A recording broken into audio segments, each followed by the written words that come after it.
কত শত গল্প আর স্মৃতি জমে আছে বেগম খালেদা জিয়াকে নিয়ে। যারা কাছ থেকে দেখেছেন কিংবা মিশেছেন তাদের স্মৃতির ভাণ্ডার পূর্ণতা পেয়েছে নানা চরিত্রের বেগম জিয়ার গল্পে। ঢাকা বিশ্ববিদ্যালয়ের সাবেক উপাচার্য অধ্যাপক ডক্টর আ.ফ.ম. ইউসুফ হায়দার খুঁজে পেয়েছেন মমত্ববোধ আর মাতৃ স্নেহ ভাবাপন্ন একজন খালেদা জিয়াকে গল্পচ্ছলে, যা তিনি তুলে ধরেছেন আরটিভির কাছে। বাকিটা দেখুন খান আলামিনের রিপোর্টে। নায়াসিনামাইড ও স্যালিসাইলিক সমৃদ্ধ লিলি ফেস ওয়াশ, যা ফেসের ডেড স্কিন সেল দূর করে দেয় দ্বিগুণ ফাস্টার ব্রাইটেনিং।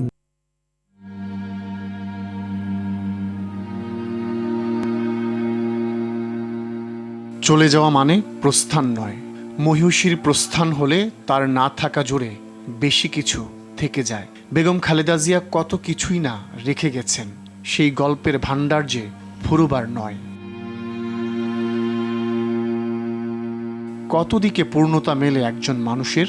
বেগম খালেদা জিয়া যে সব পূর্ণতা নিয়েই চলে গেলেন। তার রাজনীতি, ব্যক্তি মানুষ, আপসহীন মানসিকতা, সব অধ্যায়ের নানা গল্প কাতর করে তোলে স্মৃতির মানুষগুলোকে। ঢাকা বিশ্ববিদ্যালয়ের সাবেক উপাচার্য অধ্যাপক ডক্টর আ.ফ.ম. ইউসুফ হায়দার বেগম জিয়াকে নিয়ে স্মৃতির ভেলায় চলে গেলেন 1999 সালে। ফুটিয়ে তুললেন তার মাতৃসুলভ আচরণ আর স্নেহভাবাপন্ন মনোভাবের এক মমত্ববোধের গল্প। তখন বেগম খালেদা জিয়া বিরোধী দলীয় নেত্রী আর ডক্টর ইউসুফ ঢাকা বিশ্ববিদ্যালয়ের শিক্ষক সমিতির সভাপতি ও সূর্য সেন হলের প্রভোস্ট। আবার ডিউটেনাল আলসার হয়ে আমি বার্ডেন হসপিটালে ছিলাম। তো জানি না, ম্যাডাম নিশ্চয়ই খবর তো পাওয়ার কথা উনি। আমি অত্যন্ত আশ্চর্য হয়ে গিয়েছিলাম যে হঠাৎ করে একদিন রাত্র 10টা সাড়ে 10টার দিকে খালেদা জিয়া এই বার্ডেন হাসপাতালে আসেন এবং আমার বিছানার পাশে বসে আমি কেমন আছি, কি হয়েছিল সব কিছু উনি জেনেছেন। আমার মা তখনও জীবিত ছিল। আমার মা আমাকে যেভাবে হসপিটালে এসে আমাকে সান্ত্বনা দিয়েছেন বা আমাকে দেখছেন, উনি ঠিক করছেন। গল্পটা এখানেই নয় শেষ। 2002 সালেও রয়ে যায় এই গল্পের রেশ। তখন খালেদা জিয়া প্রধানমন্ত্রী, ডক্টর হায়দার সূর্য সেন হলের প্রভোস্টের পাশাপাশি বিজ্ঞান অনুষদের ডিন। হঠাৎ একদিন ডাক এলো প্রধানমন্ত্রীর কার্যালয় থেকে।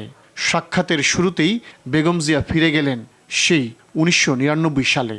তখন আমাকে জিজ্ঞেস করলেন, আপনার যে পেটে যে আলসারের জন্য আপনার যে ব্লিডিং হয়েছিল, আপনার শরীরের অবস্থা কী থাকে। উনি কত বছর আগের কথা, 1999 মতো হবে বোধ হয়, আর 2002-এর কথা, 3 বছর আগে। হ্যাঁ, সে কথার মনে আছে। আমার পেটে আলসার হয়েছিল, ডিউটেনাল আলসার হয়ে আবার ব্লিডিং হয়েছিল, এবং আমার কী অবস্থা, কেমন আছে, ওটা দিয়ে উনি শুরু করলেন। আমি কিছুক্ষণ চিন্তা করলাম যে ভদ্রমহিলার স্মরণশক্তি কত প্রখর এবং পুরি জিনিসটা উনি ভিভিডলি মনে রেখেছেন। পরে বেগম জিয়ার ইচ্ছা ইউসুফ হায়দার দায়িত্ব নিলেন উপাচার্যের। কাছে যাওয়ার সুযোগ হয়েছে বারবার। একজন নির্মোহ প্রধানমন্ত্রীর বলিষ্ঠ নেতৃত্ব, উচ্চশিক্ষার প্রতি তার অবদান, সব কিছুই দেখেছেন অবাক দৃষ্টিতে। আর নির্বাক হয়েছেন বেগম জিয়ার মহাপ্রস্থানে। খান আলামিন, আরটিভি, ঢাকা।